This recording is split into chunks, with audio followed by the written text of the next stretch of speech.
ஆடி மாதத்துல அம்மனுக்கு உகந்த பொருள்களை நம்ம வீட்டில் வாங்கி வைக்கிறது ரொம்ப நல்லது. மஞ்சள், குங்குமம், கண்ணாடி வளையல் போன்றவற்றையும், தங்கம், வெள்ளி, புது துணிமணிகளையும் நம்ம வீட்டுக்கு வாங்கிட்டு வரலாம்.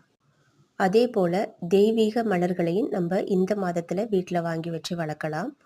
அருகம்புல், வெற்றிலை, துளசி, நந்தியாவட்டை, பாரிஜாதப்பூ, செண்பகப்பூ, பிரம்மக்கமல், மல்லிகைப்பூ இந்த மாதிரியான செடிகளை வீட்டில் இந்த மாதத்தில் வாங்கி வச்சு வளர்க்குறது ரொம்ப சிறப்பானது. இப்படியெல்லாம் நம்ம செய்கிறதுனால தடைப்பட்ட சுப காரியங்களை நம்மளுடைய குலதெய்வமும் எல்லை தெய்வமான அம்மனும் நம்மளுக்கு செய்து வைப்பாங்க அப்படிங்கிறது ஒரு ஐதீகம். இன்றைக்கு ஆடி முதல் வெள்ளி பக்கத்தில் இருக்க அம்மன் கோவிலுக்கு போயிட்டு அங்கே உள்ள சுமங்கலிகளுக்கு நம்மளால் முடிஞ்சது மஞ்சள், குங்குமம், திருமாங்கல்ய கயிறு வாங்கி கொடுக்கறது ரொம்ப ரொம்ப சிறப்பு. ஆடி மாதத்தில் செய்கிற அனைத்து நல்ல காரியங்களுமே வெற்றி அடையும்.